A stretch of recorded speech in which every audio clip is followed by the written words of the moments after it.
It was just a cold and hunger, but to her, it felt like the end of the world. Zoe, a poor little 18-year-old girl, had lost everything: her mom, her school, her youth. All she had left was a hungry baby and an old phone with most numbers erased. Desperate, she sent a simple message to the wrong contact, or so she thought.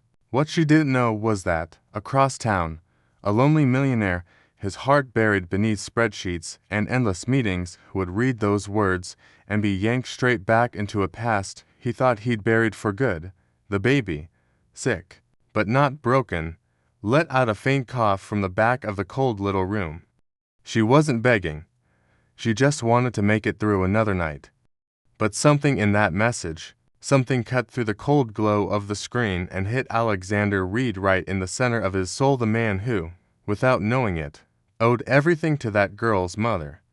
What started as a few bags of groceries left on the doorstep quickly became a reunion with the past, a rediscovery of tenderness, and the birth of a new kind of love, one that didn't ask for blood, just choice, and all of it. Because one poor girl hit send. Asheville, North Carolina looked painted in shades of gray at the start of that winter. The wind howled through the old buildings with a kind of poetic cruelty, dragging dry leaves and broken promises behind it. The neighborhood where Zoe lived had long been forgotten: flickering street lights, graffiti-covered walls, windows dripping with mold. And yet, behind one of those windows, a story was taking shape. One that began with hunger, cold, and a message sent by mistake. The city went on: bohemian coffee shops, art walks downtown, Christmas lights strung up like fake smiles. But across the railroad tracks, where no tourists ventured, life was different. Zoe watched it all through a fogged-up window, a baby in her arms and an empty stomach. Days dragged. Nights brought more fear than rest. Outside, people turned on their lights. Inside, she just wished for warmth. In that tiny two-room apartment, the sounds never changed. Theo crying, the neighbor's angry horn, footsteps echoing. In the hallway, Zoe moved slowly, like she was trying not to wake her own sadness. A mattress against the wall doubled as both bed and couch. A thermos with lukewarm water passed for tea. There was a quiet kind of sadness in the air, but hope small and stubborn refused to die. Out on the other side of town, a black Mustang sped through the city toward the headquarters of one of the country's most powerful companies. Inside, a man stared out from the 12th floor, wondering why, surrounded by success, he still felt so empty. Alexander Reed was a CEO, a millionaire, respected, but he carried a silence no one could see. And soon, a stranger's message would slice right through it like lightning. Zoe didn't know that night would be a turning point, that her cry for help, sent to the wrong number, would land in the hands of the very boy her mother once took care of. She had no idea that, miles away, someone still remembered the smell of roses cooking, the stories she told at bedtime, and that someone had grown up missing everything she gave: love, comfort, protection. As Theo coughed softly, wrapped in a thin blanket, Zoe stared at her cracked phone. The screen flickered, uncertain.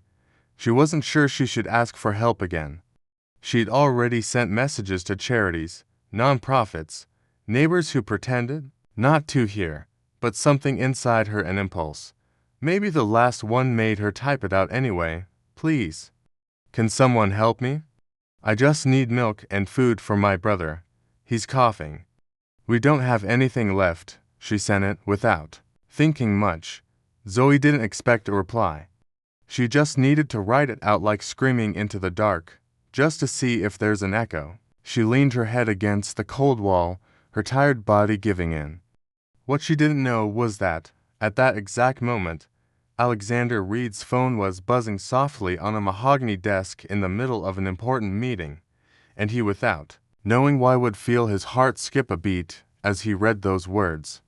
The street stayed cold. Cars kept driving. The city moved on, indifferent. But right there, in the middle of all that concrete and silence, two distant worlds were about to collide. Not by chance, but because some kinds of pain and some kinds of love only begin when everything else seems lost. The milk had run out 2 days ago. Zoe kept trying to stretch the impossible, heating up water with sugar, mixing it with the last bit of expired oatmeal, and pretending it was enough. Theo would drink it with that soft, puzzled look like he hadn't yet figured out what it meant to go without. But then the crying would come thin, hurt, like his little body was begging for more. Zoe didn't cry. She couldn't. She just stared at the ceiling and thought, how much longer? Theo's nose was runny, his face a little warm. It wasn't a high fever, but just enough to make him sluggish and quiet. He barely slept, barely fed. Zoe knew it was the cold, the cough, the empty stomach. All of it at once. It had happened before, and she did what she could. A lukewarm bath, a cloth dabbed with peppermint oil, a quiet prayer. The problem now was, the kitchen shelf was empty. Last time she'd gone to the store, she had only a handful of coins. She bought a banana, 2 eggs, and some day-old bread. That got them through 3 days, but now, not even that was left. Her stomach growled, but all that mattered was Theo. Him first, always. She ate the scraps, the ends, whatever no one else wanted. Zoe wasn't a girl anymore, she was responsible for life. And that changed everything. It hurt, not being able to give him more. It hurt watching her baby cry and having nothing to offer but her arms. And sometimes, even holding him hurt. Her arms ached, her eyes burned, her soul begged for a break. But fear was stronger. Fear that Theo would get really sick. Fear that someone might take him away. Fear that someone would say she wasn't enough. And more than anything, fear that he'd stop smiling. His cloth diaper was soaked again. She'd wash it by hand with laundry soap and hang it on the window to dry. That's what she had to do. The others were worn thin, no way to buy more. Zoe improvised, like always, just like her mom used to. Rose always said, "Love is what saves us, honey." But what happens when love doesn't fill your stomach? At 18, Zoe felt like she'd lived through 80. Her childhood ended the day she held Theo in her arms at the funeral. Since then, it had been survival. One day at a time, one cry at a time, one bitter cup of coffee at a time. There was no luxury, no rest, no one. Just her, and that little boy who clung to her, like a shipwrecked soul to a floating board in a stormy sea. The old phone would buzz now and then, but it was always junk ads, spam, things that didn't matter. The battery barely held a charge. Still, she kept checking. Sometimes, she'd scroll through old messages from her mom, saved out of sheer stubbornness. "Grab your coat. It's getting cold. Pick up some bread. Baby, I'm on my way." Tiny phrases that now felt too precious to delete. Zoe missed even the moments she'd never truly lived. And so, on that especially cold night, she found the courage. She typed the message. She sent it. Not because she believed anything would change, but because she had to try. And in that simple, desperate, honest act, life began to shift. Because sometimes, all a miracle needs is a whisper in the dark. Zoe had never been the kind of girl who cried out loud.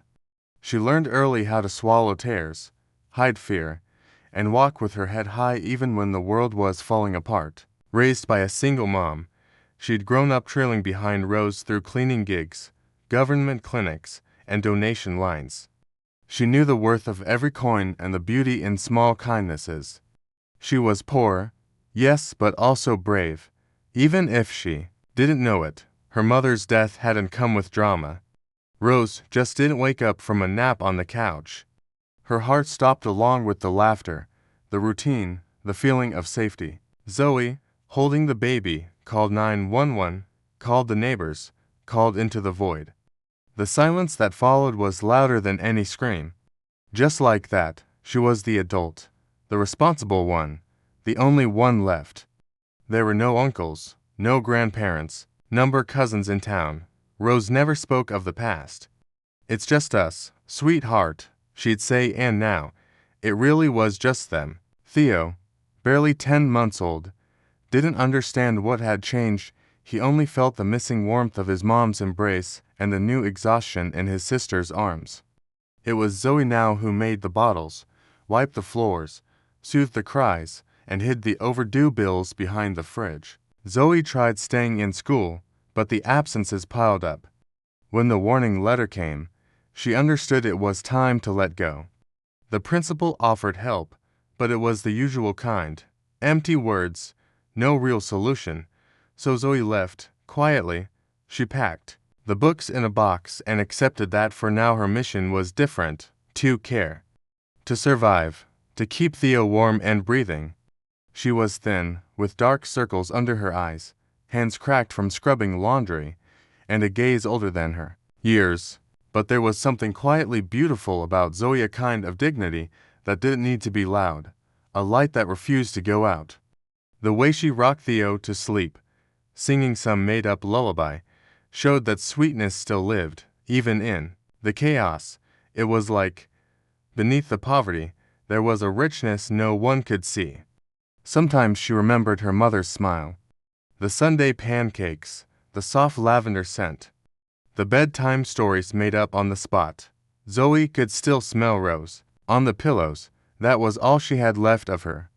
And without realizing it, she mimicked the same gestures, the same tenderness, as if her mom were still there, guiding her tired hands, steadying her cracked heart.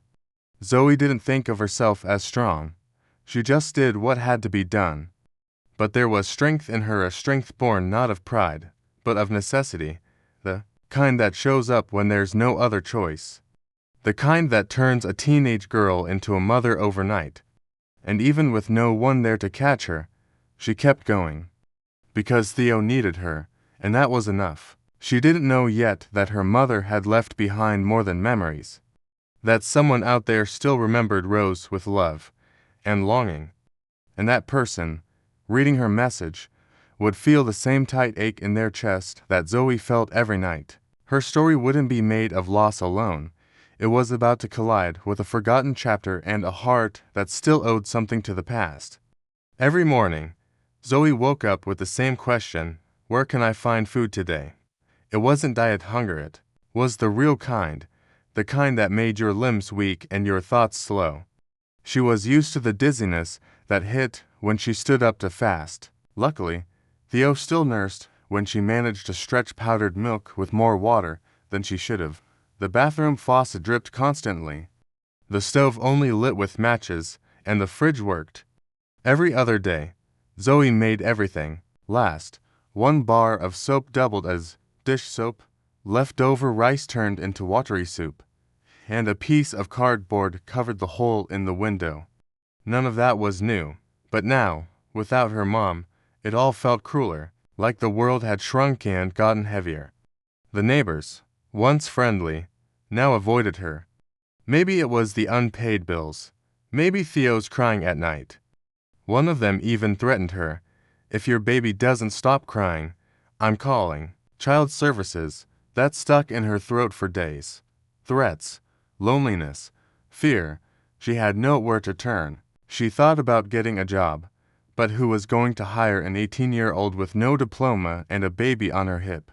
She tried selling a few things online: an old coat, a pair of fancy sandals.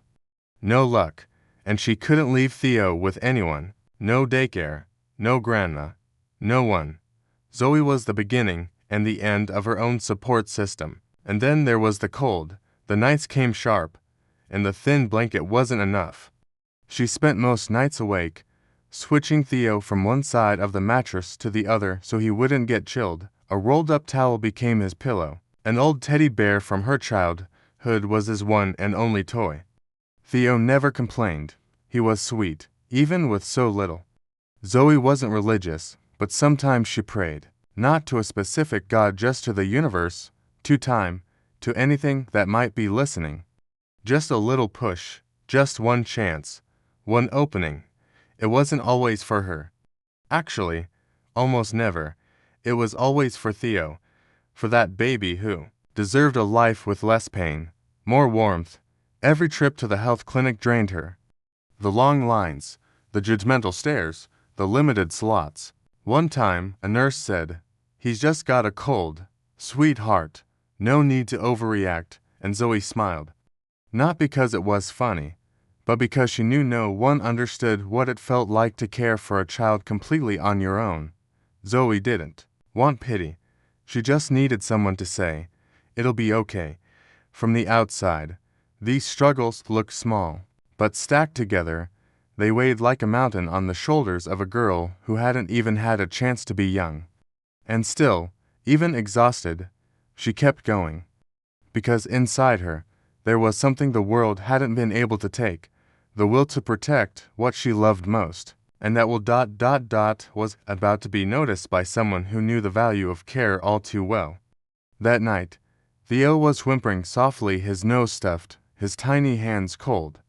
Zoe had tried everything: a warm bath, a blanket on top of the mattress, steam in the bathroom. Nothing worked. He wasn't crying from pain, he was hungry, uncomfortable, and that sound, that weak, helpless sound, chipped away at what little peace Zoe had left. Her stomach hurt too. She'd only eaten a piece of stale bread all day. The empty fridge mocked her every time she opened it. When she realized even the last makeshift diaper was soaked, the panic hit hard. But what could she do? There was no one to call, and then she remembered an old number.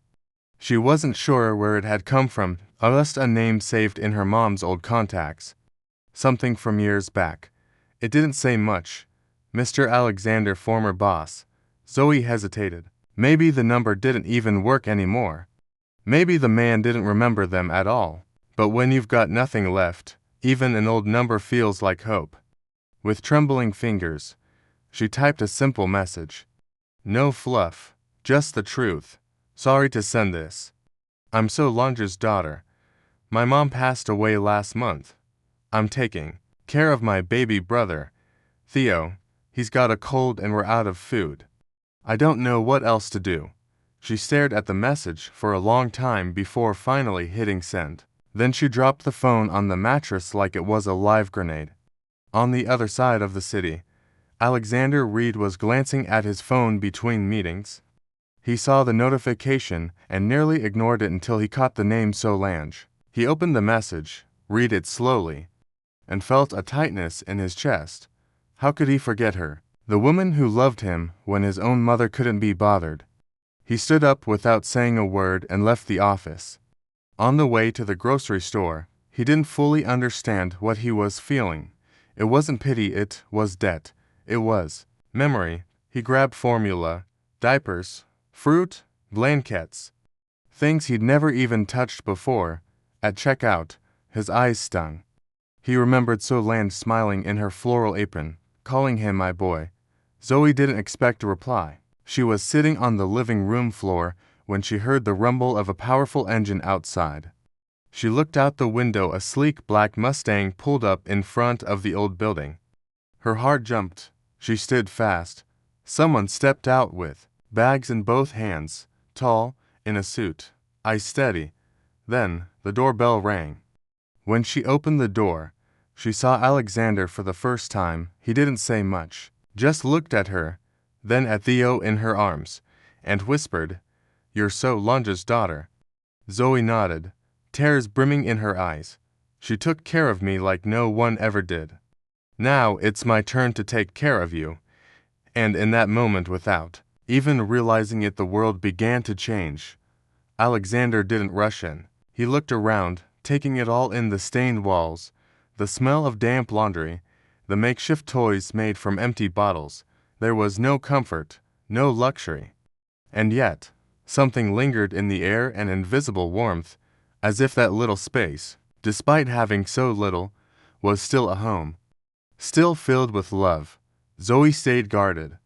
Men in suits didn't usually show up at her door with diapers and milk, but there was something in Alexander's eyes that softened her edges.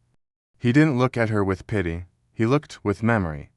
Like he saw beyond the poverty and saw her for who she really was, a girl trying to hold the weight of the world in her arms, and somehow that reached her.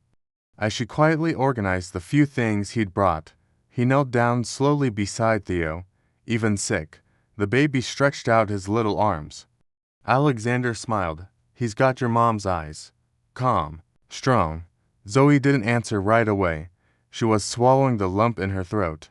No one had talked about her mother like that since the funeral, and that ... felt like a hand brushing across her soul. From that day on, he started coming around more often.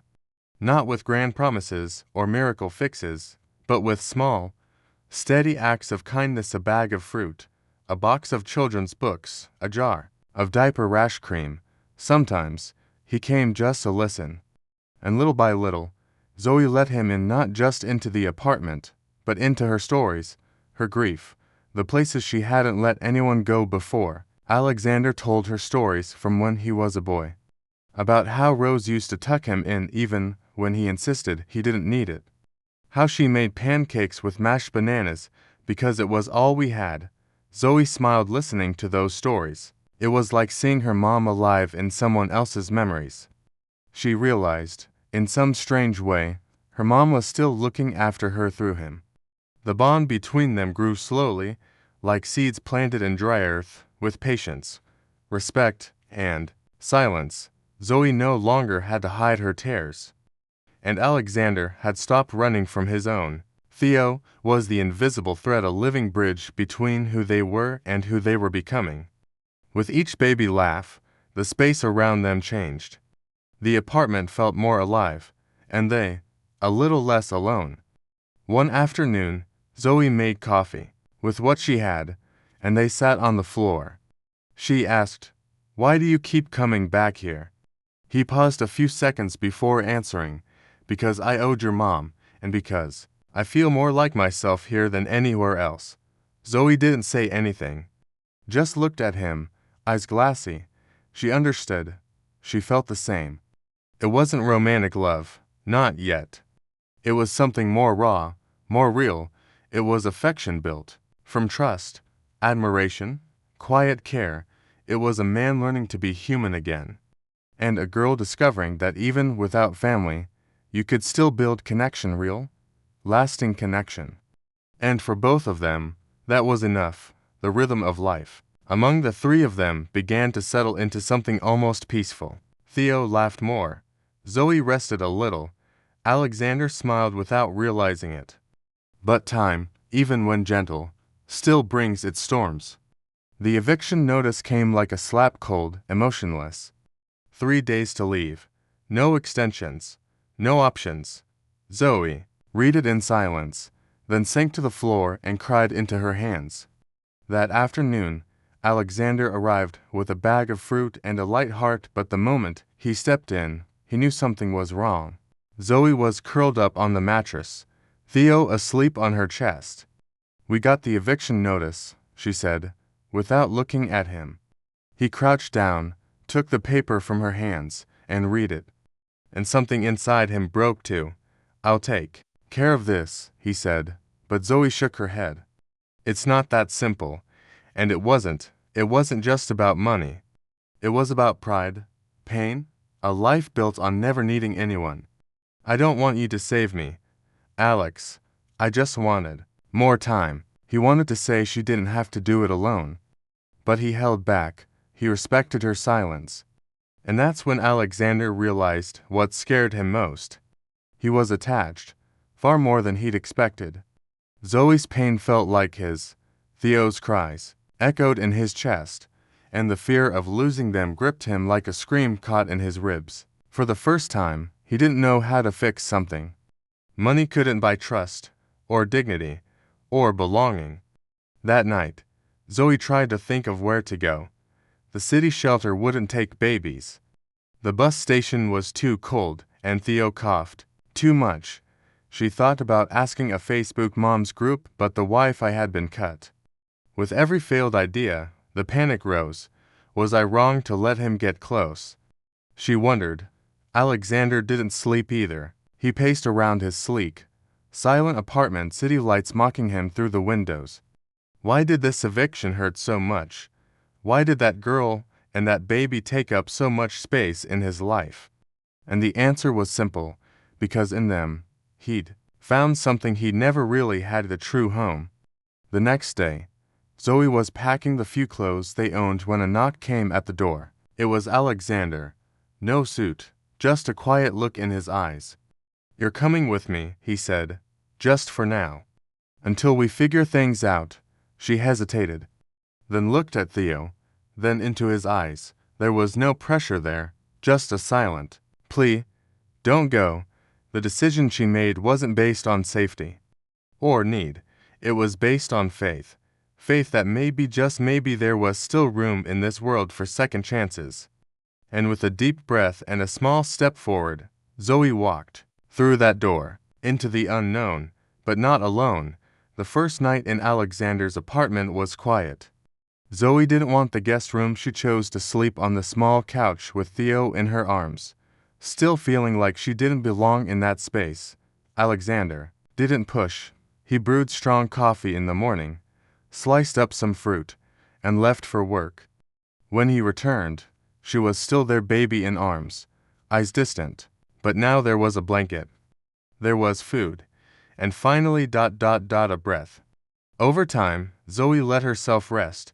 She took warm showers without rushing, placed Theo in the crib while she flipped through an old magazine, walked barefoot through the house. Alexander, in turn, began discovering pieces of himself he didn't know existed. He learned he liked reading bedtime stories. He could cook rice with vegetables. He could sit on the floor and simply listen. One day, Zoe found an old school backpack and decided she wanted to go back to studying. Alexander smiled but didn't offer to pay.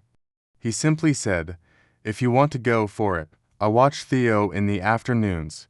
She was surprised. She wasn't used to help that didn't come with strings. That kind of freedom hurt, but it also healed. Zoe began walking to the public library. She felt ashamed for being out of school so long, but the books brought her back to an older version of herself, the girl who dreamed of becoming a teacher, who highlighted every paragraph, who could answer tough questions without hesitation. Little by little, that girl resurfaced. Alexander changed too. He started coming home earlier, skipping business dinners. He preferred make-believe games on the living room rug. At the office, his partners noticed something different in his eyes. "You look lighter," they'd say, and he'd smile, because it was true. For the first time, he felt whole. Zoe still had doubts. She kept her story close, avoided any kind of pity, but slowly, she started opening up to other women she met online, single moms, young women who carried the world on their backs just like she did. With Alexander's help, she started a small support group but made sure to run it on her own. The scars didn't vanish. Some nights she still cried in secret. Sometimes she felt like she wasn't enough. But there was progress. Theo was healthier, smiling more, she laughed more. And the fear that once followed her like a shadow was now just a memory. Zoe was learning, day by day, that being strong didn't mean never breaking. It meant continuing even after you've shattered. And Alexander, the man who once thought he was saving that girl, realized it was the other way around. She was the one saving him. From emptiness, from cynicism, from a life on autopilot. Together, they weren't perfect, but in their flaws, they fit. And slowly, without even realizing it, they were building something solid.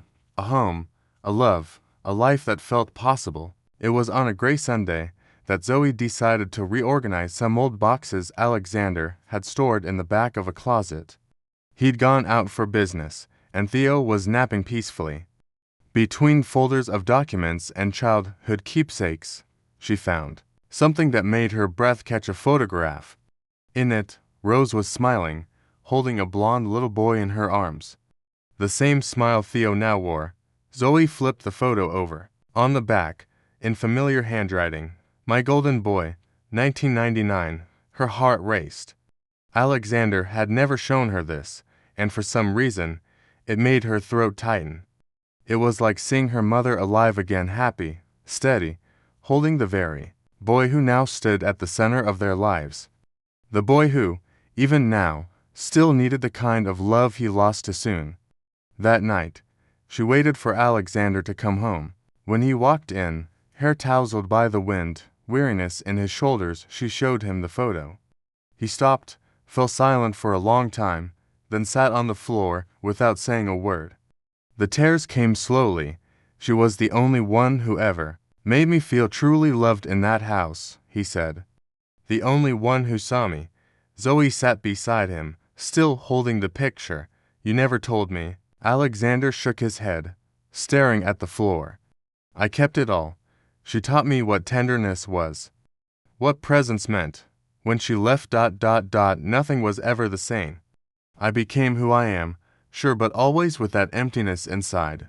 There, on the cold floor of a wealthy apartment, the two of them saw each other in a new light. Zoe realized Alexander wasn't just the CEO who'd shown up with groceries that first day. He was also the abandoned boy, the child Rose had loved. The man who still carried that absence like a hidden scar. And that's why he stayed. Because, deep down, he needed her just as much as she needed him. Theo cried from the other room, and Zoe got up to get him. When she came back with the baby in her arms, Alexander reached for him gently. He looked into the boy's eyes and said, his voice trembling, "Your grandma saved me.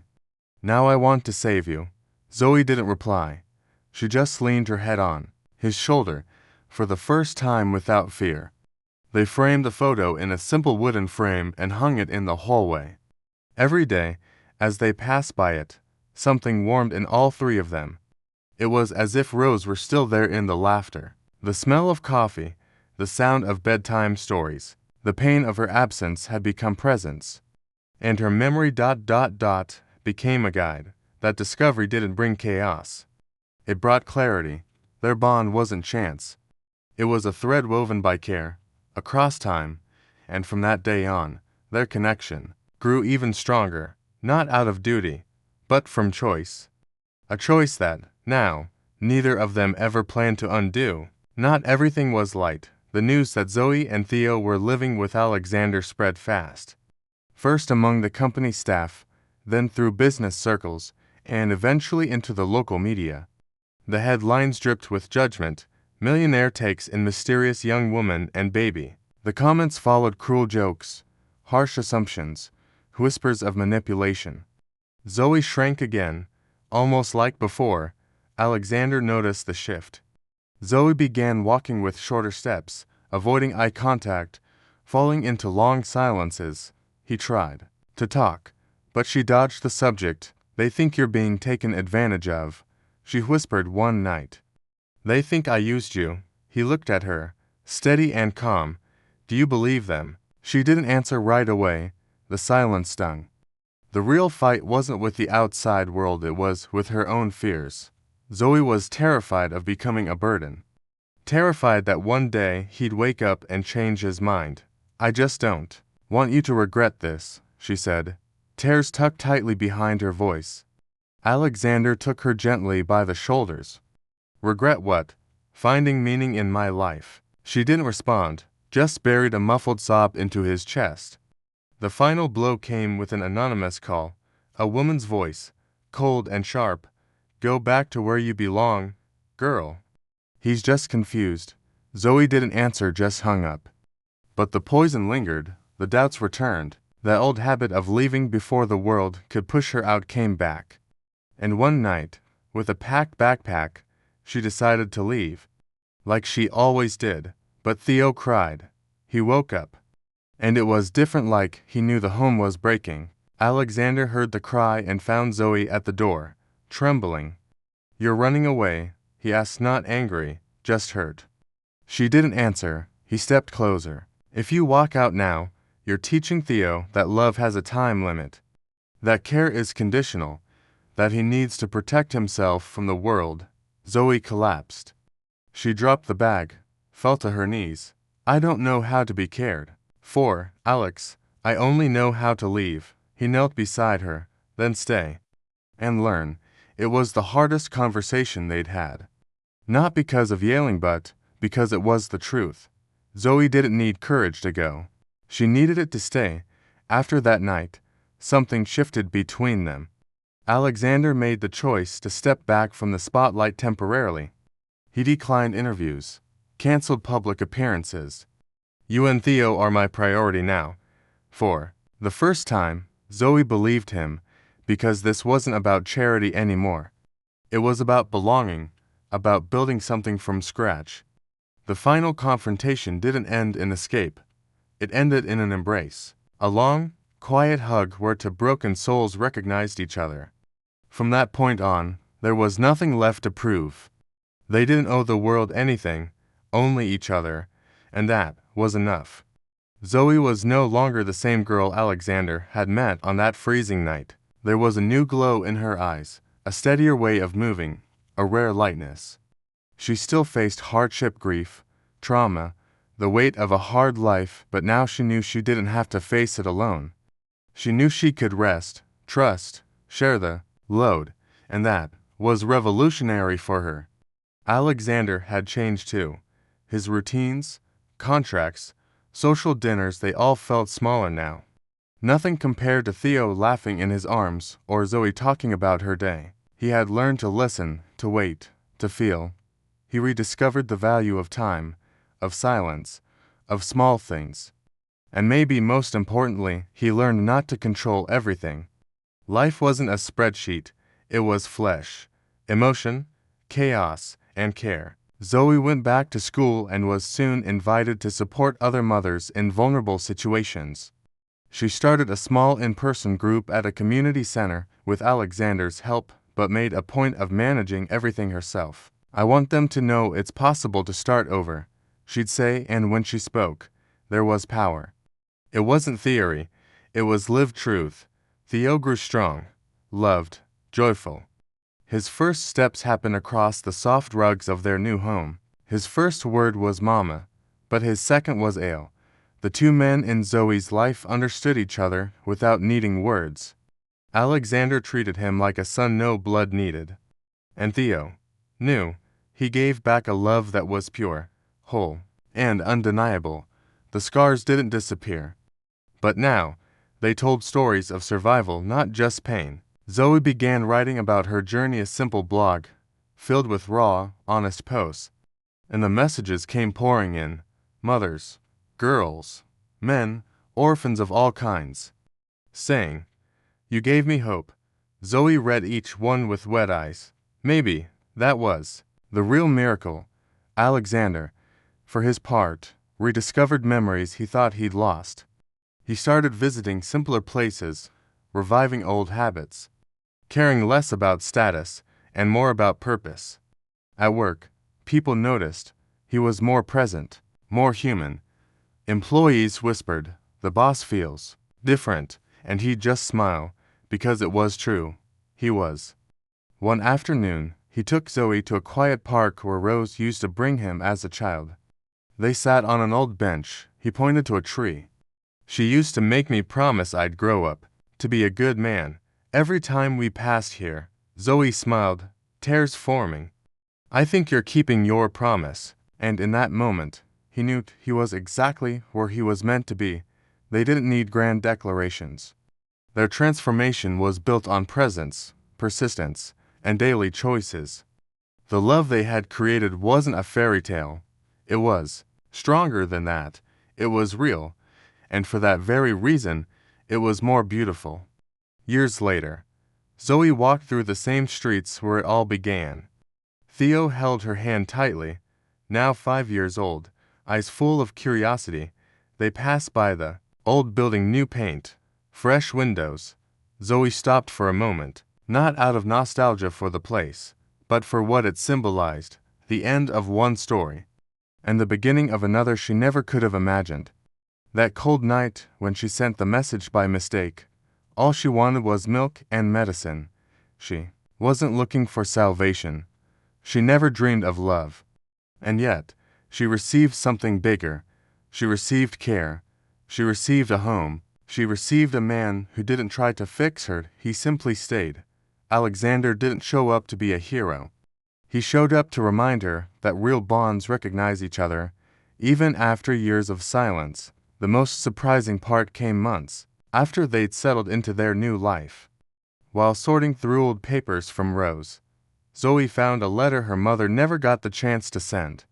In it, just one simple sentence: "If life ever gets hard, find the golden boy. He's got a heart of gold even if he doesn't know it yet." Zoe cried. Alexander never knew about the letter, but somehow, he had always known the debt. And the love, their story never made headlines. It wasn't turned into a book or a drama series, but it changed lives. Zoe's, Alexander's, and most of all Theo's. 3 people brought together by chance, or maybe fate. A love not born from romance, but from choice. From presence. From staying. And maybe that's rarer, and more precious than any whirlwind passion. Zoe didn't need saving. She needed to be seen. And Alexander, he needed that too. He needed to be reminded of who he was before the money, the titles, the boardrooms. They healed in each other's presence, and Theo was the thread, the sunshine in the middle of the storm, the laughter that stitched the broken past into the hope of a lighter future. Today, they live in a modest home, filled with the smell of coffee and the sound of tiny feet running on hardwood floors. Zoe writes, she studies, she supports other women. Alexander invests in social causes, but more than anything, they live, not to prove anything to anyone, but to honor everything they've been, and everything they chose to become. Together, they discovered that family isn't made of blood. It's made of acts, of truth, of shelter, and sometimes, the miracle you're searching for starts with a message sent to the wrong number. Have you ever helped someone when they needed it most? Or received help just when you were about to give up? Share your story in the comments below. I'd love to hear it. And don't forget to subscribe and turn on notifications for more stories like this one.